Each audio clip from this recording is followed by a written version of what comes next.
මිනිස්සු හපා කන බල්ලෝ බැඳලා දාන්න. මිනිස්සු මාලිමාවට බලය දෙද්දී එක් විශේෂ අරමුණක් තිබුණා. ඒ රටේ නීති නමලා හොර ඩීල් දාලා බිස්නස් කරන ක්‍රොනික් කැපිටලිස්ලා එහෙම නැත්නම් චෞර වලල්ල නිෂ්ක්‍රීය කරලා දාන්න. ඊට පස්සේ රටේ ව්‍යාපාර සර්වසාධාරණ විවෘත භූමියක් කිරීම. මිනිසුන්ගේ අරමුණ එහෙමුණත් කලින් ආණ්ඩුවලටත් වඩා මේ ආණ්ඩුවේ ක්‍රොනික් කැපිටලිස්ලා නිදහසේ Tamanගේ තක්කඩි ජාවාලම් කරමින් ඉන්නවා. එන ආණ්ඩුවත් එක්ක ඒ විදිහට ඩීල් දාලා රාජ්‍ය නිලධාරීන් සල්ලි වලට අරන් තමන්ගේ මැච් එක ගහගන්නවා. හෝම්ලෑන්ඩ්ස් නලින් හෙරත් ඒ වගේ බුවෙක්.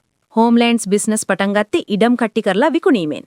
පස්සේ ප්‍රයිම්ලෑන්ඩ්ස් මොඩල් එකට අපාර්ට්මන්ට් බිස්නස් එකටත් නලින් අත තිව්වා.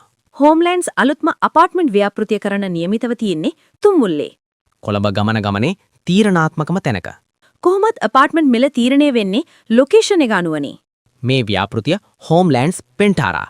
තනිකරම බුරු පරිසර වාර්තා රාජ්‍ය නිලධාරියෝ සල්ලි වලට අනංගත්තු ව්‍යාජ අවසර එක්ක පාරේ කොටස් පවා අල්ලලා දුවන ව්‍යාපෘතියක්. මේ ව්‍යාපෘතිය රටට මිනිස්සුන්ට සෑහෙන බලපාන වෙලක්. මේ ව්‍යාපෘතිය සැලසුමේ විදිහට මෙතන හැදුනොත් කොළඹ වැදගත් තැනක විශාල ට්‍රැෆික් එකක් හැදෙනවා.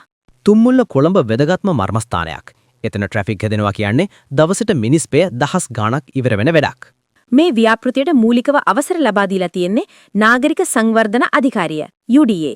හැබැයි අමාත්‍යංශයේ ඇතුළෙන්ම පත් කරපු කමිටු වාර්තාවකට අනුව මේ අවසරේ තනිකරම නීති විරෝධී විදිහට දීපු එකක්. සාමාන්‍යයෙන් මේ UDA එකේ බුවලා කොළඹ මහනගර සභාවේ TOලා පවුල් පිටින් අවුරුද්දකට දෙසරයක් සැප විදේශ සංචාරයක යනවා. මේ විදේශ සංචාරවලට සම්පූර්ණ වියදම් දරන්නේ ප්‍රයිම්ලෑන්ඩ්ස් කාර්යය සහ හෝම්ලෑන්ඩ්ස් කාර්යය. සාමාන්‍ය මිනිස්සුන්ගේ ප්ලෑන් එකට ඇප්‍රූව් කරන්න දහසකුත් එකක් වෙනස්කම් ඉල්ලන මේ TO කාර්යෝ ඉහළ නිලධාරියෝ මේ අපාර්ට්මන්ට් එකේ ඩොකියුමන්ට් එක පෑන් පාරින් ඇප්‍රූව් කරලා දානවා. ඒ ඩීල් පසුපස කෝටි ගණන් සල්ලි හුවමාරු වෙනවා.